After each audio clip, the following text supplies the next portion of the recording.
Okay, folks, I apologize for the delay here. If you can see our slide here now. Like I said, welcome to our presentation. We're going to move through this so we can hopefully get any questions you may have answered.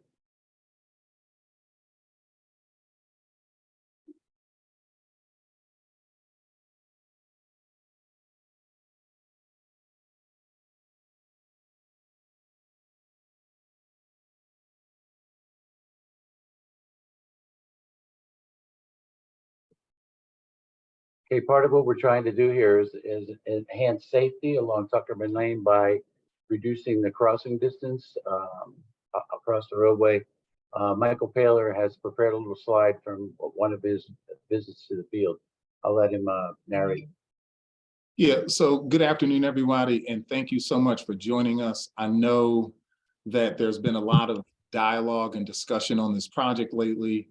I had the opportunity last week to go back out to the site. We've been out at this location numerous times over the last several years, and I had the opportunity to go out last week to just do some video observations at the crossing. And one of the things that we found, and Mark alluded to it briefly, he said that the intent of this diet is to reduce the crossing distance for pedestrians and bicyclists using Bethesda Trolley Trail. And I went out I went out to the project to take a look at the traffic and the traffic volumes in the corridor. And I noted that folk were crossing the road, and I forgive the video, my intention was not to be super good, but you can see bicyclists and pedestrians crossing the road in front of moving vehicles without using the pedestrian hybrid beacon, and near crashes occurring. You'll see in a few moments there's a jogger that's about to come into view, and he's about to be struck by this vehicle, and the car stops at the last minute.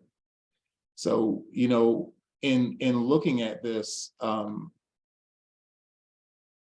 I can now get the video to stop.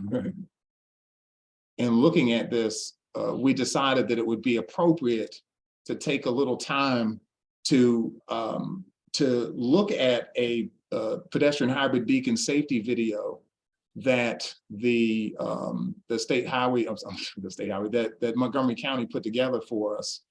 I'm going to show that to you right now, if I can get that queued up.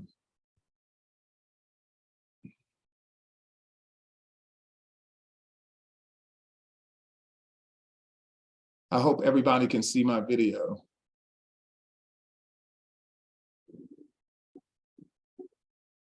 You may need to adjust the volume on your Hi, I'm Michael Paler, Montgomery County DOT Chief of Traffic Engineering. This pedestrian hybrid beacon behind me is red light to stop cars by the safe crossing pedestrians. When a pedestrian crosses,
Okay, thank you. Stade de France, Barcelona против Арсенала.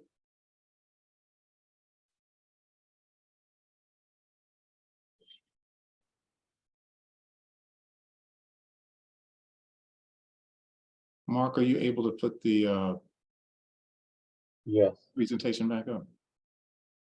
Uh, uh,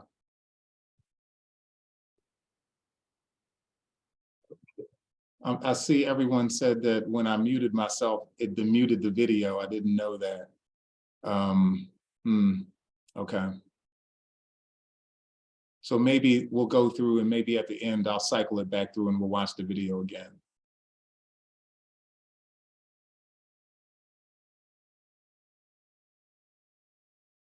Well, thank you for sharing that, Michael. Just in moving forward with the presentation, what I would like to stress is that the proposed Tuckerman Lane road diet is not designated for bicycle use at all. It's mainly, as we said, is to narrow the crossing and the conflict area for pedestrians and or cycles that want to cross. What we're proposing is just what we will share with you shortly. But we're open to alternate or partial implementation. And what I want to do now is I want to go and actually show you exactly what the diet looks like. It's just a moment, Mark.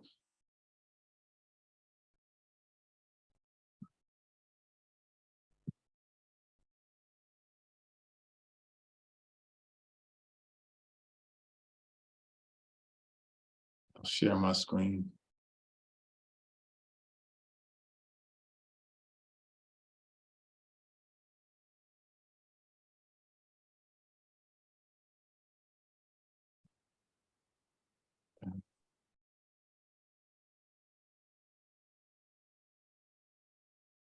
Okay, thank you, Michael. You can see, of course, off to your left, Old Georgetown Road.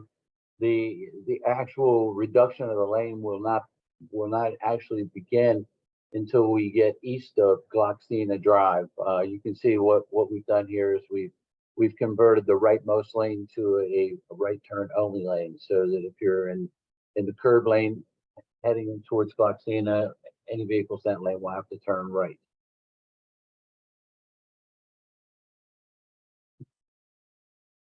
And moving to the next slide, you'll see that this is where we have begun to implement our flex post to channel all the traffic into one lane. Approaching the signal at Sugar Bush, there's also a bus stop there. What we've done is we tapered over to allow the bus to pull into the stop area without affecting the flow of traffic. Continuing east,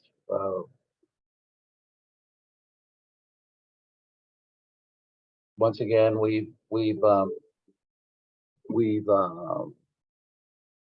provided areas where vehicles can either enter enter Tuckerman Lane from Hamptonville Terrace or turn onto Valerian Lane.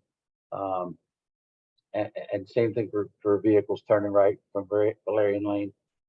Heading eastbound, once again, we provided a little inset area taper where vehicles can access Luxembourg Street. The whole time we're maintaining the two-way left turn lane, so should be no real effect on left turning traffic to, in this case, to access Brewer House Road, and very similar to King's Riding Way. Now at this location, there is a bus stop here that, because we want to narrow the section there, we're going to be relocating the bus stop. You can see just where we plan to relocate it to the right side of the screen there. But we'll still maintain access to the terrace of Tuckerman Lane as well as King's Riding Way. Next slide, please.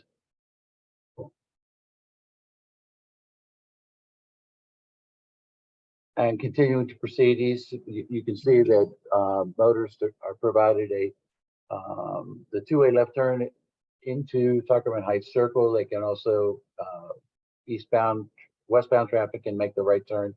The tapers provide.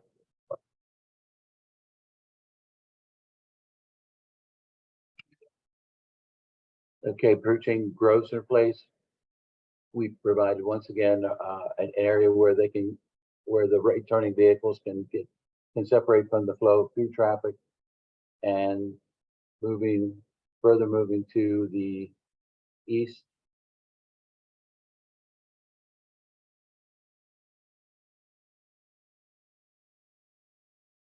You can see this is effectively where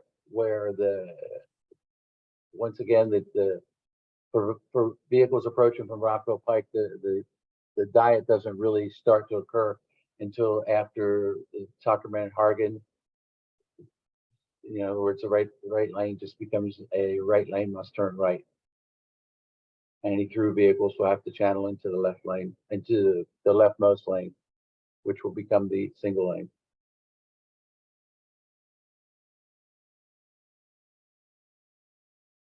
So that's pretty much our diet. And we're just wondering if, we'd be happy to take any questions you may have.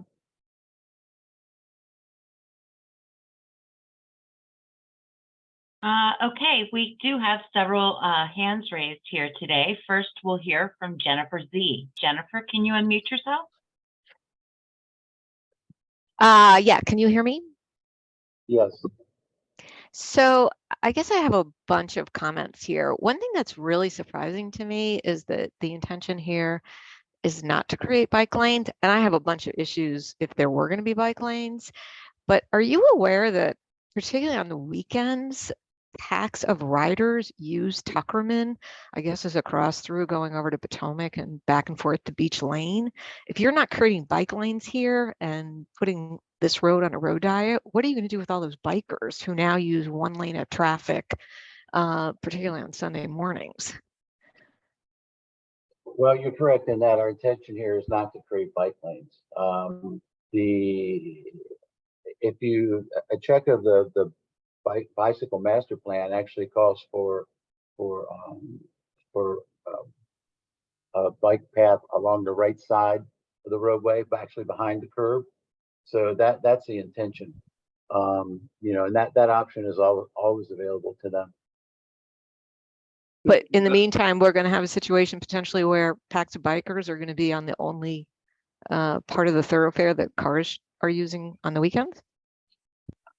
Yeah, I think we're going to have to, well, I don't think, we're going to have to evaluate that, and I appreciate you bringing that up. The way the traffic control devices are shown on this plan is not accurate as far as how closely spaced or how far apart they would be spaced in the field. So inevitably, the devices will be spaced far enough for folk to use that portion of the lane as an ipso facto bicycle lane, especially in the context that you shared. But we do need to take a look at that. That's a very important point that we weren't aware of. Well, and I'll give you a couple other points, and I know other people have comments to make. I've lived here 14 years. I'm fully aware that that crossing at the trolley trail is really dangerous, and it's obviously been deadly for a couple of pedestrians there. And your video showed what's going on. There's some pretty bad behavior on the part of drivers, bicyclists, and pedestrians there. I'll make an observation as somebody who uses that crosswalk. I think that hawk light has not been great. Again, just an observation as somebody who uses it. It takes a really long time for that light to be activated. And if you're the user and you push that button, you can't even see that the light is starting to activate by going yellow because you're right under the light. And then what happens is people are waiting. Potentially, they don't know that the light is activated, and then sometimes they just start crossing when they think the road is clear. I think drivers sometimes come up on it and the light is now red and they don't see any pedestrians and they think it must have malfunctioned, and then they just start driving through it. So there's some functionality with that hawk light that I wish the county would address before dealing with this road diet. So I do think that the hawk light could be more effective if users could actually see that it was on.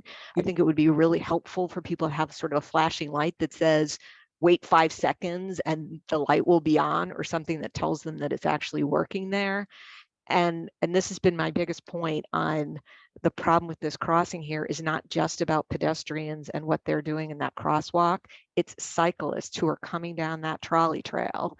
And if they're coming south, they're coming down a very slight incline and they'll go really fast. And there's nothing preventing them. There's no bollards there to get them to slow down.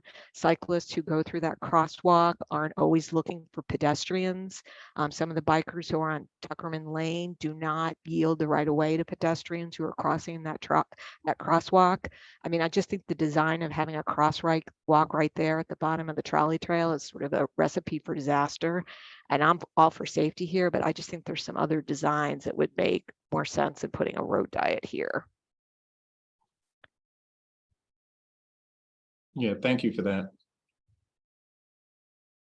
I do want to say something about the traffic signals, and there are instructions on the button. There's a sign that gives direction to the pedestrian or bicyclist to activate the crossing, and it gives them information as to what's happening during that activation. And then when it is safe to cross, there is a pedestrian signal that visually provides feedback to whoever's crossing that says you may cross now. So there are tools and signs and signals in place at this crossing, as well as the other pedestrian hybrid beacon, that provide that feedback that you say that pedestrians and bicyclists need when they cross. Okay, next we have, we'll hear from Hal. Hal, can you unmute yourself? Hi, I appreciate the fact that you've been out here numerous times surveying this area. I purchased here in 1986. I live on Brewer House Road. And I can tell you that Tuckerman Lane is a very dynamic road at different times of day, different times of year. And that it seems to me that what's going to occur here is only going to cause traffic jams, and it doesn't seem to me, well, I guess my first question is, all of this is done because of the issue at that light at the trolley trail? Is that correct? All of this lane shaping is done because of the issue with that light crossing at the trolley trail and the nursing home there. And I can tell you that since that has been there, every single time I drive through that intersection, I say to myself, well, I am certainly not a highway engineer or traffic engineer or a civil engineer in any way, but the timing on this light is absolutely horrible. It is a super, super long caution light.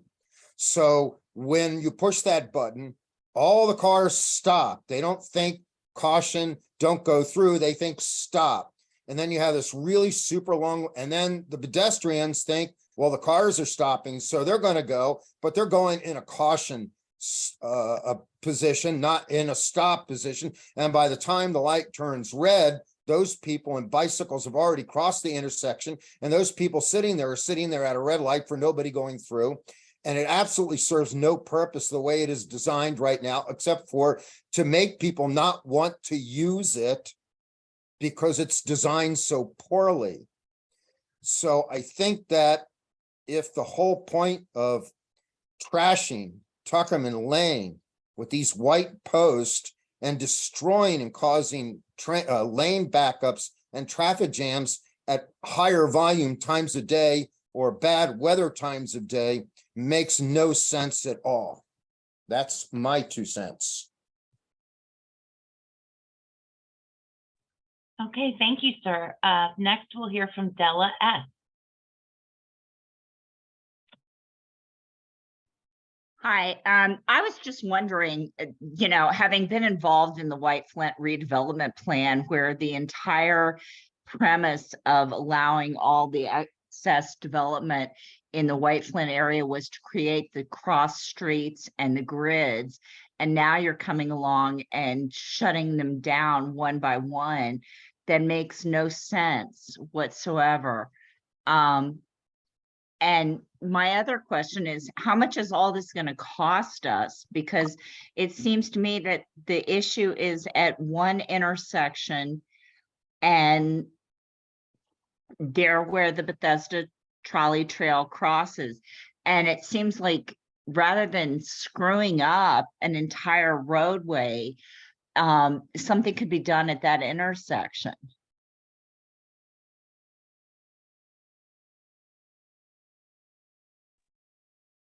Okay, That's thank all you. I have. Thank you, Della. Next, we will hear from Chris W. Chris, can you unmute yourself, please? Thank you very much. I have a couple of questions about this. For one thing, I noticed the video you showed. No one was actually activating the light. None of the pedestrians actually were activating the light. So the dangerous encounters seem to be not a failure of the system. They would have a shorter period to dash across the road, but they would still be dashing across the road. But the other question is, how much modeling have you been doing in high traffic times, particularly as metro ridership returns and people are using Tuckerman to get to the metro station? And the last thing, which I've never heard, and I have the same question about the what's happened to Old Georgetown Road, but I'll ask you guys, since you're planning something similar, is where does the snow go when you have these plastic gates up? Or is the snowplows just going to run these things over? Or are they flexible enough that they can push the snow into those areas? Or are you just going to be narrowing the road further because you can't clear curb to curb because there are now plastic gates? Great question.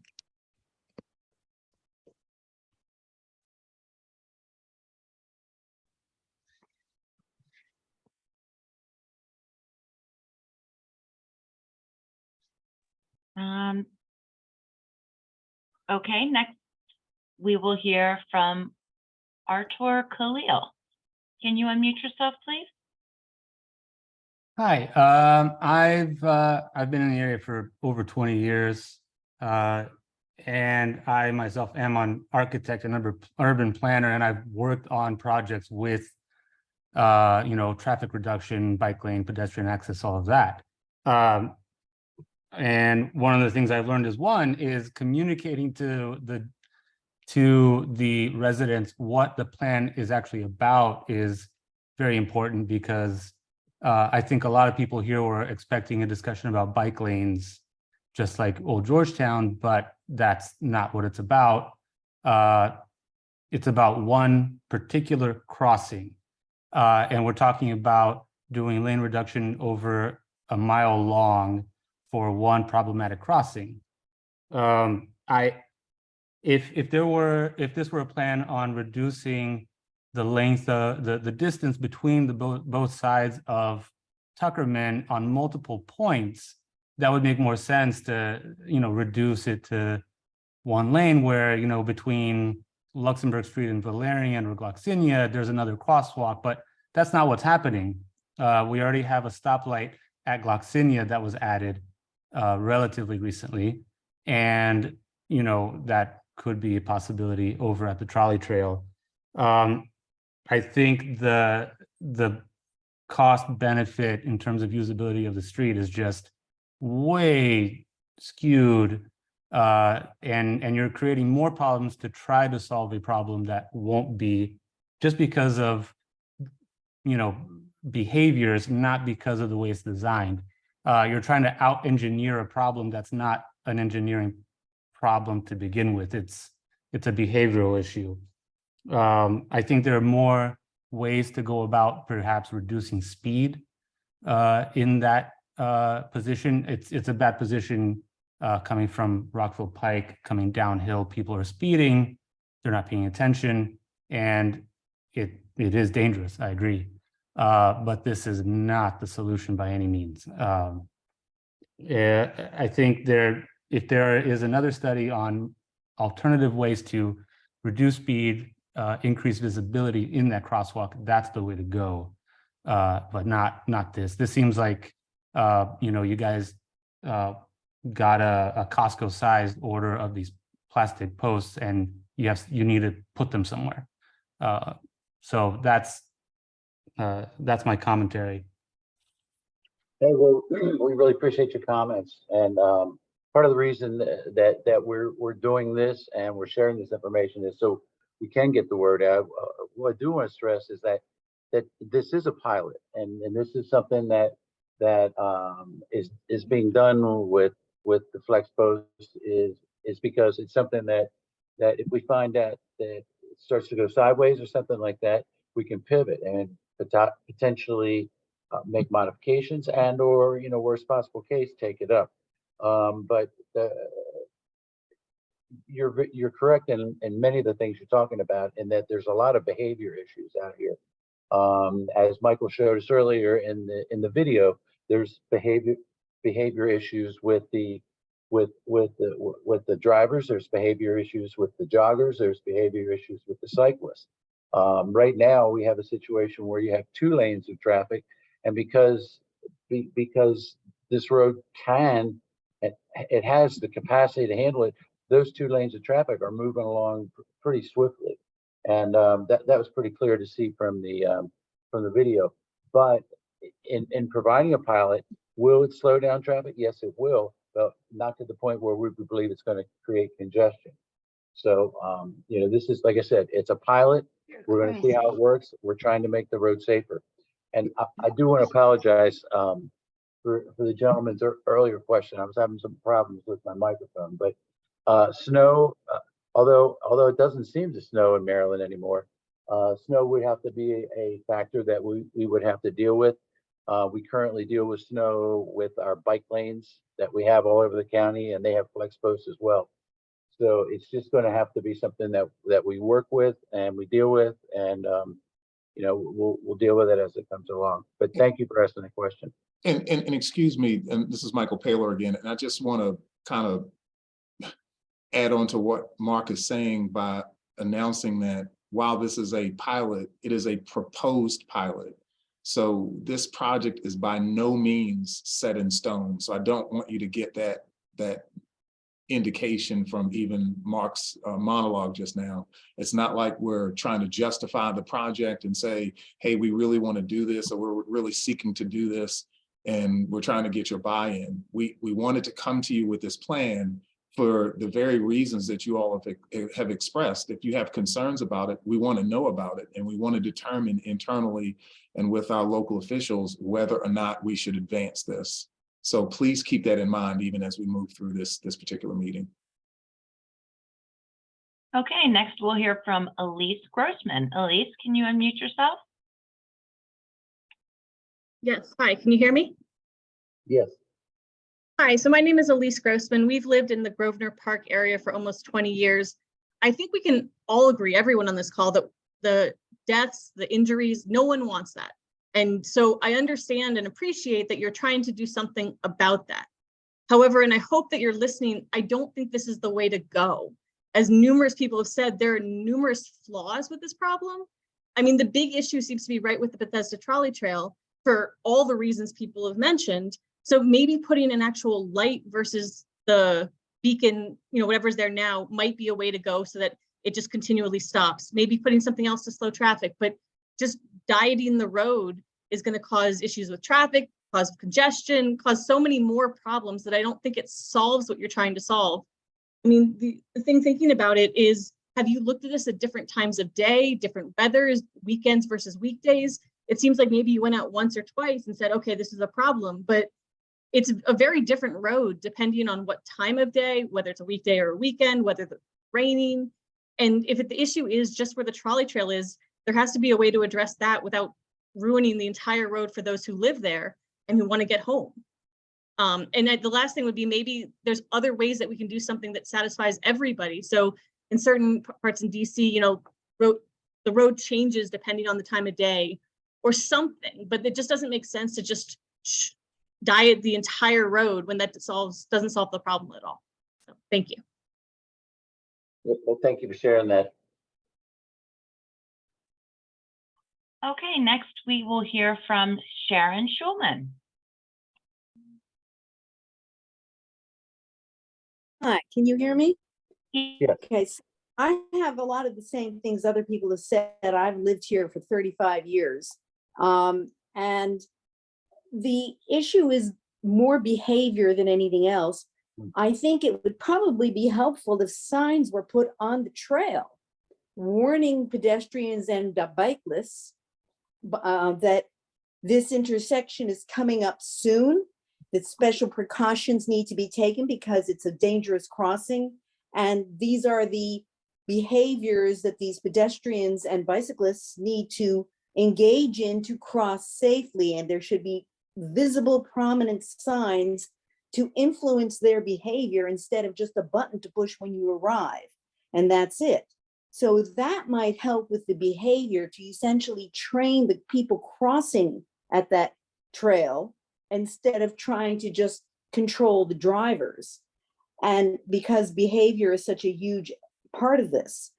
But even if you wanted to go ahead with this, I cannot understand why it would be necessary to do this for the entire length. You could do this from, say, King's Riding Way up to whatever, what's shown right now on the screen for that last one. Why do you need to do it for the entire length? Because every time you say, oh, there's no problem with left turns, but if there's no right lane and somebody's making a left turn, every time somebody is waiting to make their left turn, the people going straight are going to have to wait for them, and it's going to back up traffic because there's nowhere for the other car. The other cars can't go, where now they can just go in the other lane. So for the entire length, you're going to be creating traffic jams when you could do this if you were going to do it for just that one segment where the trail is and not the entire length. There's no necessity for it. And the last person who said use a regular traffic light. If it really is that bad a problem, there are plenty of traffic lights where people aren't crossing one of the roads in cars all the time, but there's still a traffic light. There could be, if it was the only solution that prevented injuries and death, a regular traffic light, which would be a lot less disruptive than closing down the lanes all the way down the length of the road. And part of it, I'm concerned, the changes to Old Georgetown Road were done without any hearings, without any public comment of any sort. They were just implemented without, just out of the blue, which I don't even know how that's legal, but it was done. And when people started to complain that they didn't like it, part of the answer was, oh, but we're going to see how it goes for a while because it's reversible if it turns out it's not good. So we're going to give it a period of time and see how well it works.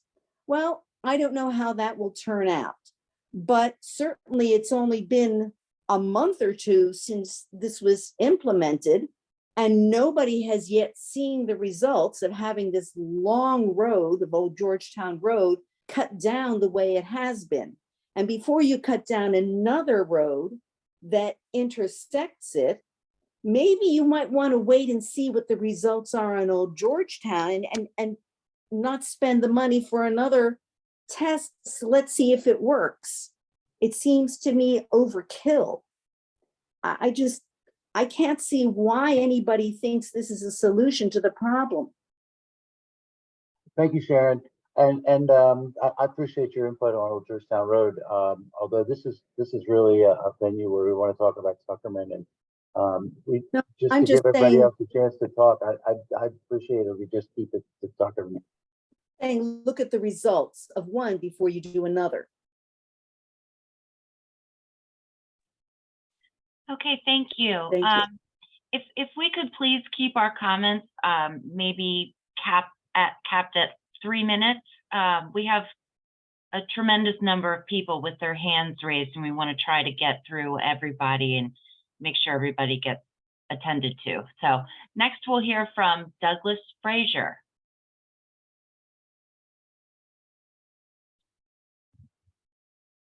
Unmute. Okay, can you hear me? Yes, Yes. we can. Okay, yeah, I'm kind of reiterating what other people have said. If the point of the whole thing is to get people across the roads safely, can't we use other technologies? You have scofflaw motorists. Can you have rumble strips? Can you have a reduced speed limit as you approach the crossing? Can you have, as the last lady said, a stoplight, a real actual stoplight with speed cameras, if you like, or in the last, a pedestrian bridge like you have crossing the Beltway. I mean, there's the ramps that lead up to the bridge. That's kind of problematic. Maybe that wouldn't work, but again, yeah, it seems awful. You're reducing the road, the carrying capacity of the road by 50%, and it sees a fair amount of traffic for the single purpose. I just thought we had other ways to handle it. This is a diet, which is an odd term anyway, shrinking the road. Once upon a time, these roads were widened under eminent domain to allow for more car traffic, and now we're shrinking them again, and the traffic's the same. It doesn't sound like it's going to work, or it's going to create, as other people said, as many problems as it solves. Motorists will be hating life, and they'll be passing in the wrong lane or honking or whatever. There's just I'm sure it's a more elegant solution and possibly a less expensive one. Seems like it might work. So that's my 2 cents. Thank you, Doug. We appreciate you sharing that. Yeah.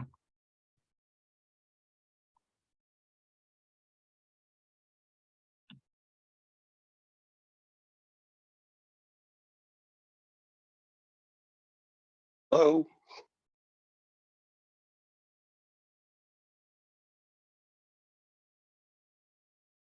Does anybody else? Oh, there you are. Everybody went silent. So I'm Alan Stern. I live on Brewer House Road. And looking at this problem, I think there's two big problems. One is the trolley trail and Tuckerman itself. You come around a broad bend that's somewhat blind. And I think it was great that we reduced the speed limit to 35, but we all know if the speed limit says 35, people are going to go 44. So I think we ought to address the two problems somewhat separately. And I agree, the idea of speed cams, I think is a great idea, but we've got to set them so that we really do keep people close to 35 miles an hour.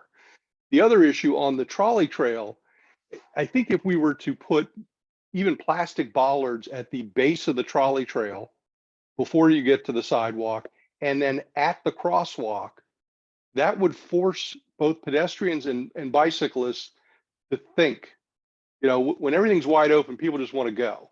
But if it's closed off, I think it would help sort of mentally give them the view. The other thing I would encourage you to look at is putting signs on both sides, that tell you you've got 35 seconds to get across the roadway, and it counts down so that there's an actual visual cue there. And then, I've got to believe there's some kind of technology that can tell you when there sensors that will tell us when folks are actually in that crosswalk or waiting to come up to that crosswalk, so that we don't have a dead light.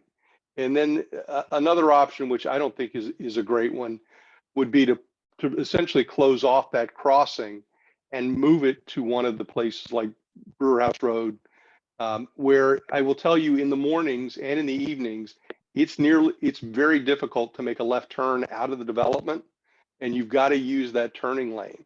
If you choke that down to one lane, you will not be able to make left turns. And what you're going to force is people to make right turns to go all the way around to Georgetown Road to actually, come on to Rockville Pike North. So you're going to make an impossible situation in terms of traffic, just because you've taken what is a busy road morning and evening, and now you've constricted it so there aren't going to be breaks in the traffic at all. You won't be able to get to a turning lane, and it's going to lead to some bad behavior by motorists, and I would not be surprised if you saw an increase in car crashes. So I have to believe there's a better way to look at this, something that will entice both pedestrians and motorists to pay attention. And I agree with the folks that the Hawk Light has not been effective in its current incarnation. There's not enough visual cues. So I would encourage you to look at other options here, because what you're proposing is just going to make for an untenable traffic situation. Thank you for sharing that, Alan. Okay, next we'll hear from Jerry Garson.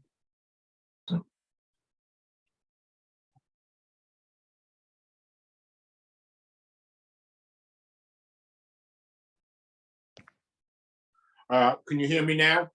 Yes. Yeah. You have a number of problems here. First of all, you have a new high school being built right north of Tuckerman Lane, which I assume that very few parents will ever take their children to the high school. Very few children will ever drive to the high school. In fact, maybe we should close off the high school and put a trolley trail there or something else like there. And also you have a whole proposal for White Flint Mall to be expanded. Nothing with closing off Tuckerman, closing off Old Georgetown. You don't meet adequate public facilities for any of these new projects, and maybe these projects should be canceled. I don't know what you're trying to do. Maybe we should have police officers seeing if the people don't stop and wait for the hawk signal and start fining them. Maybe that would be more successful. Thank you. Thank you, sir. Okay, next we'll hear from Luis Felipe Paredes. Yeah, they have no idea what they're closing every road off. Yes, hello.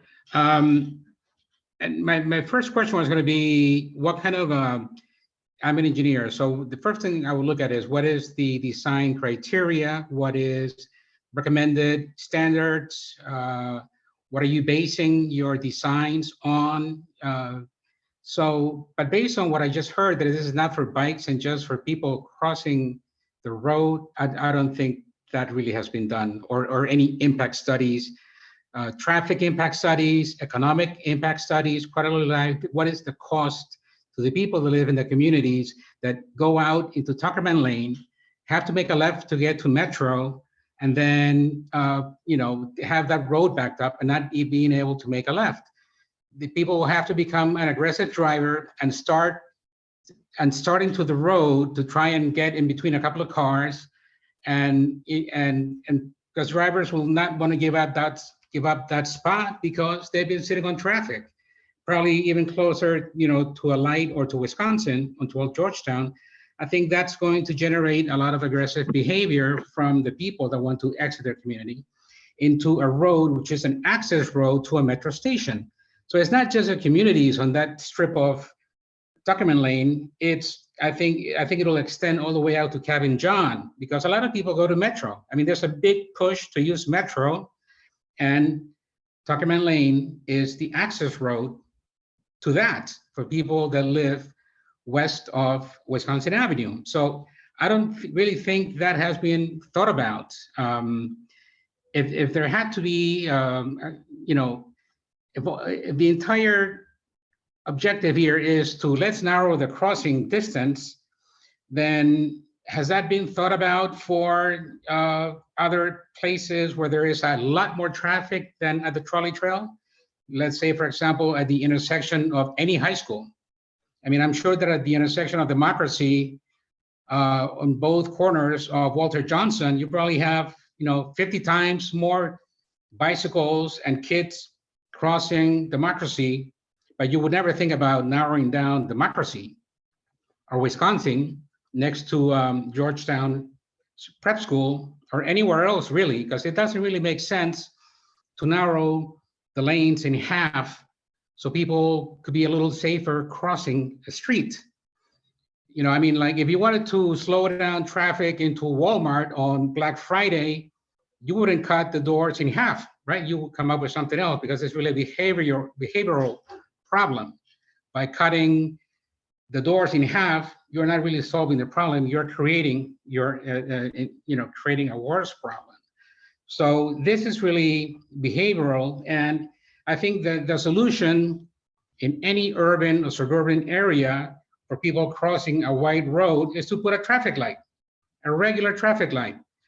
And I think it makes a lot more sense to have a regular traffic light there, if that is the actual solution, than to put in a traffic light where people are not really always used to, pushing a button, people don't read it, that they might be looking at their Twitter or something, and people coming down on an incline, coming fast, if it's the first time, they don't know that it's a high traffic area, they don't stop. So that has to be addressed. Easiest way to do it is put a rumble strip before you get to the sidewalk, and you put a big sign, rumble strip, high traffic area. That'll get them to slow down. because they will have to slow down.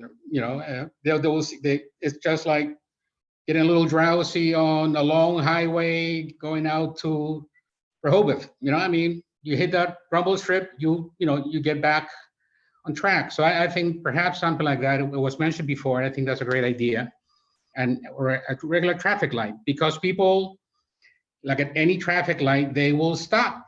They know that it's not a long delay. I mean, there are no bikes, and then there's no reason to stop. But if it's a regular traffic light, people will do what they do at every traffic light. They'll stop. Same thing with pedestrians and bikers. They see a traffic light, they'll stop, and they'll cross only when it allows them to go. They don't have to sit there and wait 30 seconds, and because if there's much of a delay, which somebody mentioned before, then that makes people lose trust or respect or patience on using that instrument, because it's just Sir, delayed. sir, Can And- can we please wrap this up so that we can get to some of the other people? Sure, Thank you. So I think that by using a regular traffic light and putting something that will alert the bikers and pedestrians to slow down, the rumble strip, or even some of these things that come down at a parking lot, something that they can go and get around safely, and it'll make it stop. And of course as well, and not something that is like what it is now, or just a regular traffic light at an island where they can stop in the middle of the road if they get caught in the middle. Just like any wide road, 3-4 lane road in DC or Bethesda. People cross. If there's not enough time, they'll stay in the island and then they cross. Okay, thanks. Thank you. We go to the next, please. Okay, next we'll hear from AK.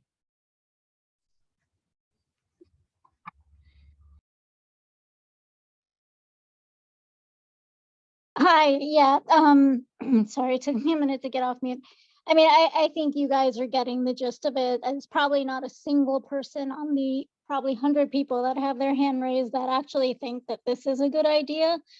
What you're trying to solve for, from what I'm hearing, this is not the solution. You're going to create 100 other issues beyond what's 100 other issues to solve for a very small problem in a very small portion of the road.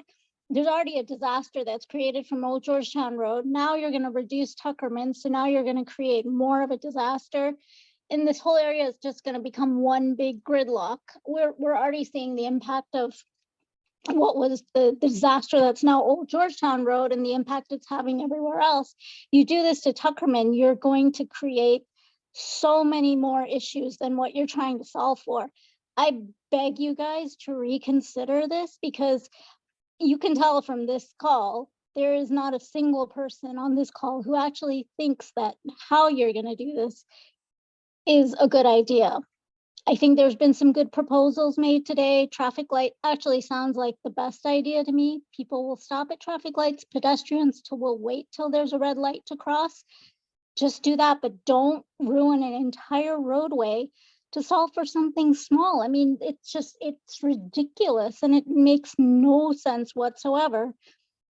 Just like the ridiculousness of what was done on Old Georgetown Road, that makes no sense either. I know it's not about that, but I just have to say that, like, that's a disaster as well. And the one person who made the comment about the snow, that's also a very good point. I don't know where you're going to put snow. We will get snow at some point, may not be this year, but where are you going to throw the snow? It's nowhere for it to go. People making left turns, you're going to have so much of a backup. So please, you need to reconsider this. Thank you. AK.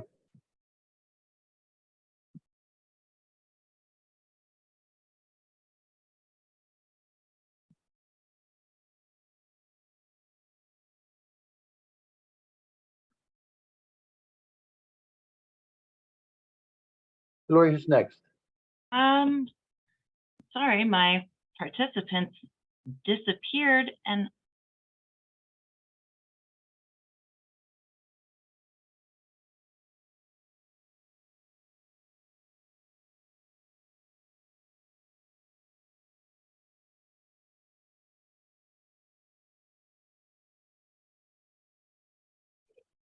Well, while we're waiting for a recalibration on this, I know we're looking at a hard stop at 4:45 on this meeting. I did want to offer a little commentary on traffic signals.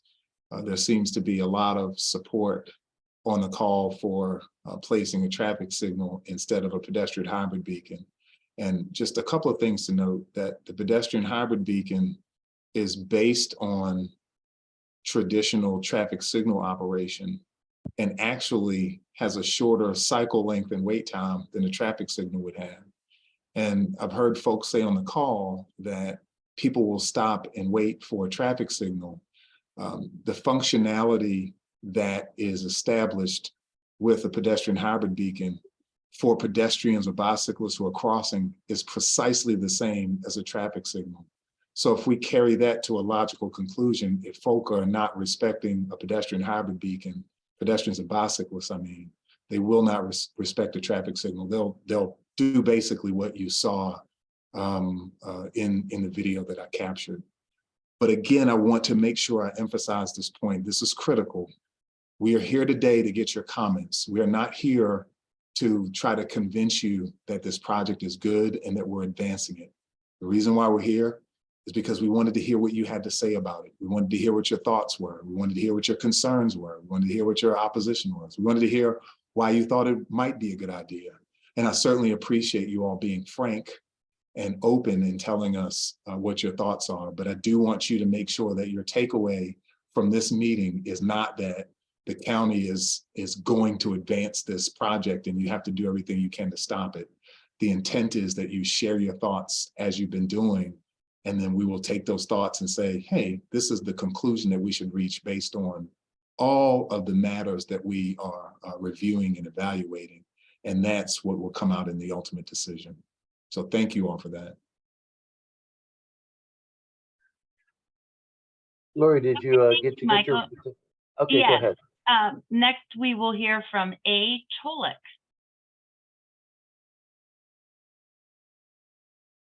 Hello, can you hear me? Yes. Okay. I might be one of those few people that actually don't think it's a completely bad idea. I don't want anybody to know me then, because anyway, I think I live in Tuckerman Station, Brewer House Road. There's seems to me, and I've been here 16 to 18 years, that Tuckerman Lane in general has a lot of flaws, not just that crossing. Essentially, when you come around that curve from Rockville Pike, you come around and there's a wide straightaway. And, talk about human nature, it's hard not to speed on that road, actually. And my wife and I like to walk the dog and so forth. A car going by at 40, 45, and very often 50, a few feet away from you does not make a pleasant situation. And, and so one question I actually have is, have you been consulting with planning? Because I understand there are plans to make it the metro more accessible to pedestrians. It would be nice if, several issues. One, if Tuckerman could in some way, and maybe this would do it, I don't know, slow the traffic. It's the road, the way the road is designed, it encourages speeding. Another, I don't know if this is even a viable suggestion, would be perhaps planting in some of that center space, something to make it look less like a throughway and more like, a secondary road. So that's really my comment. I do think something needs to be done to Tuckerman to slow the traffic. And one other thing, there's a funny sign at the beginning that says 35 strictly enforced. I have never in 18 years seen that enforced. It would be very nice if either traffic cameras or occasionally a traffic cop would get there, but it never happens. So, people are used to speeding. And I'm sorry, one last thing. MacArthur Boulevard in DC, I'm sure you've been on it, is 25. It's 4 lanes, but because of the strict control that the city maintains on that road, people do 25 miles an hour. Now, I know it's not the same situation, but that could help as well. So thank you. David, thank you. Appreciate your input. Okay, next we'll hear from Richard Hoy.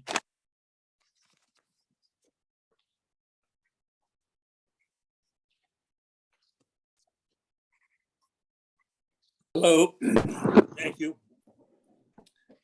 I've been a firefighter assigned to Station 26, which is first due on Old George on Tuckerman Lane since the early 1980s, and used the trail as well as Tuckerman today.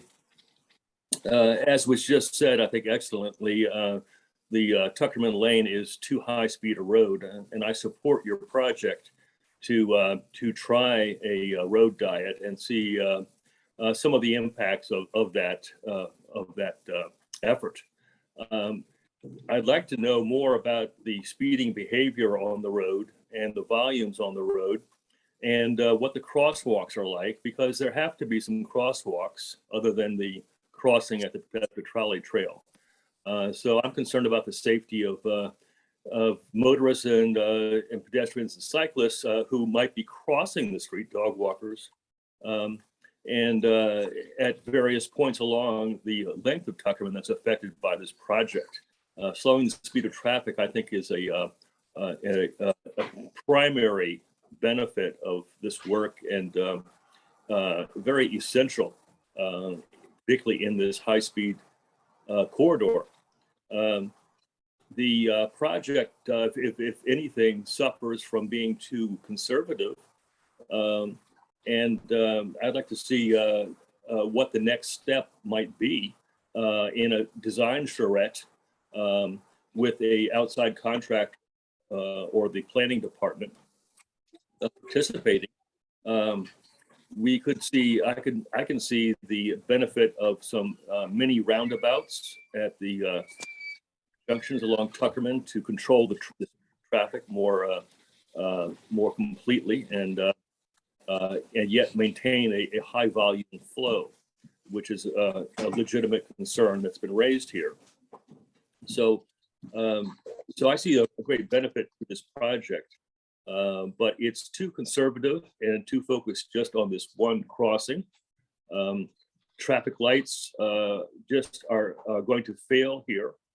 And we know from experience in putting in a stop sign or traffic control, either a stop sign or a traffic light in some locations, where they don't work, we pull them out because they don't work. That's been your experience in engineering, and that's appropriate to recognize that that's not the solution here. You also need to redesign a part of the Bethesda Trolley Trail. As was mentioned, the different user groups, Bethesda pedestrians and cyclists, do have natural differences, and by designing a dual bikeway along a portion of the Bethesda Trolley Trail as it crosses Tuckerman, and for a few hundred feet on either side, separate for bicycles and separate for pedestrians, may help. So I think you should go further in your planning and provide us with more data. Where are the crosswalks currently, the implied crosswalks, as well as the marked ones? What is the speeding behavior, and what's the new speed design that you expect from this project? Thanks. Thank you for your input, sir, as well as your service. Okay, next we'll hear from Daniel Melnick.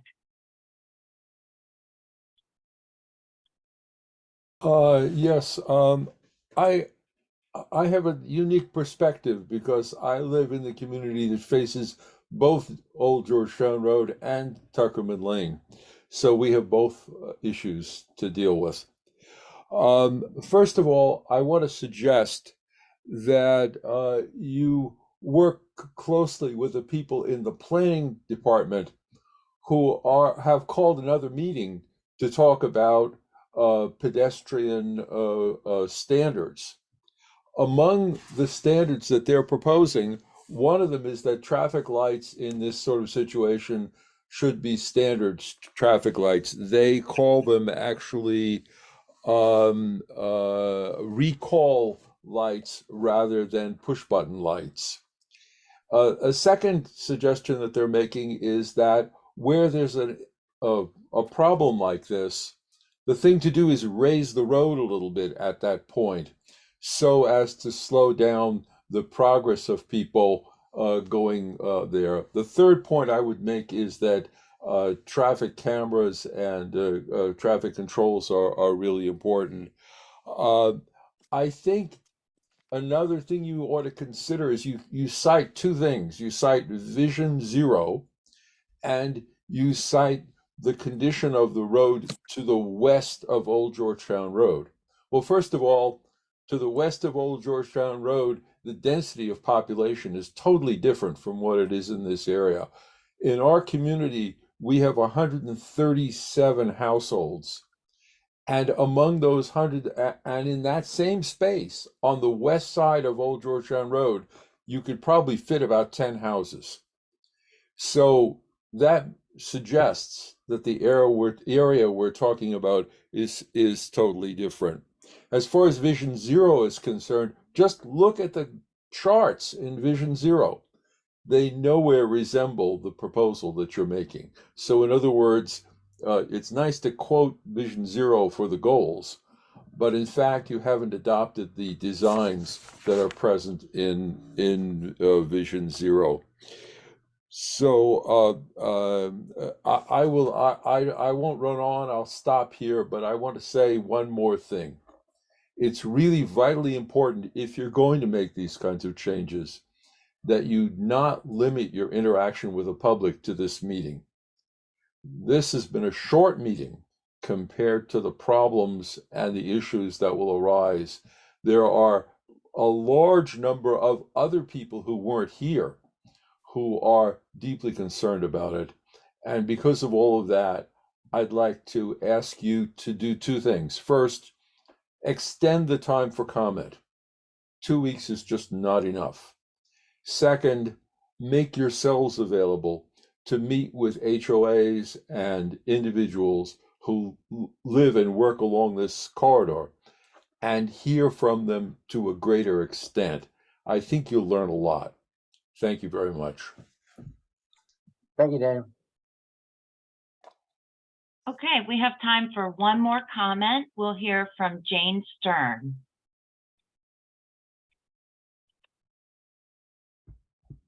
Thank you very much. I'd like to associate myself with the comments of others who have pointed out that a standard traffic light installed there at the Bethesda Trolley Trail might be a part of the solution. I'd also like to ask, under the current arrangement, what are the statistics about people being injured or even of close calls that might have happened in that place? I haven't heard anything about pedestrians being hit by cars at that location. The next thing I would like to suggest is that you install a traffic camera prior to the traffic light and make sure everybody can see it and knows that it's there. And believe me, I see from the behavior of people, once they know a traffic camera is there, they do slow down because they don't want to get those speeding tickets.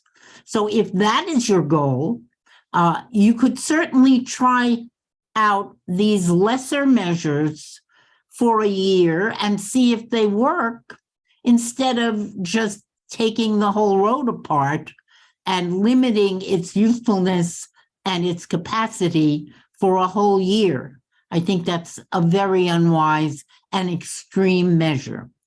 Thank you for your attention. Thank you, Jane, for sharing that. We've heard a lot of mention today about traffic cameras. I just want to let you know that traffic cameras aren't something that are in our wheelhouse. They're provided by the Montgomery County Police Department. So it's not really a tool that we have.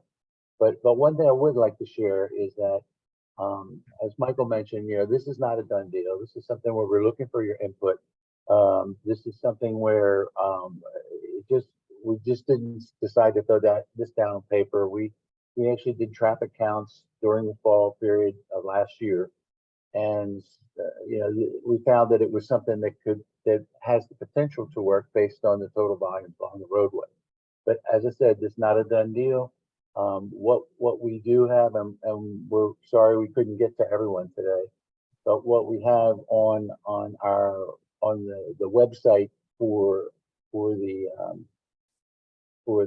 Tuckerman pilot is there's an email link where you can, we invite you to please email us and tell us your perspective, your choice as far as, you know, what you wish us to do. And we'll just take all the information, and based on what we receive, we'll make a decision, and then we'll let folks know what exactly our plans are.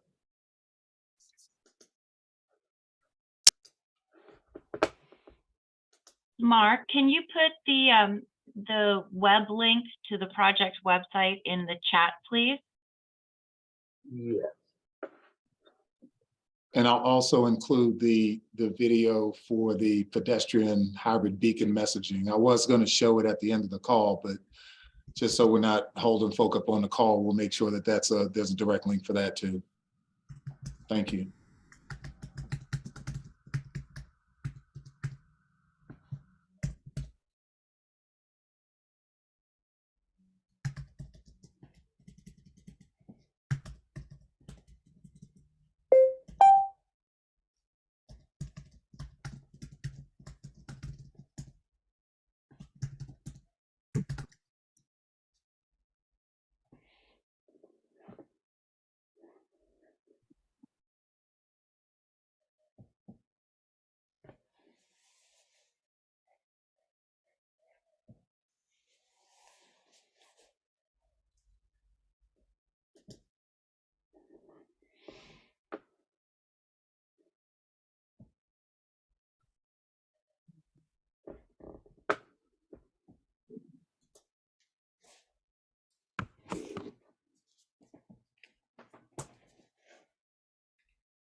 Lori, I placed that link in the chat. Anybody would like to? It's the same link that we had for the Tuckerman Lane Road Diet pilot. That has the meeting link, but right above the meeting link is the email address where we're looking for any comments or opinions that you'd like to send us. And once again, thank you for attending. Thank you all. We appreciate your comments. Thank you, Mark. Thank you, Lori.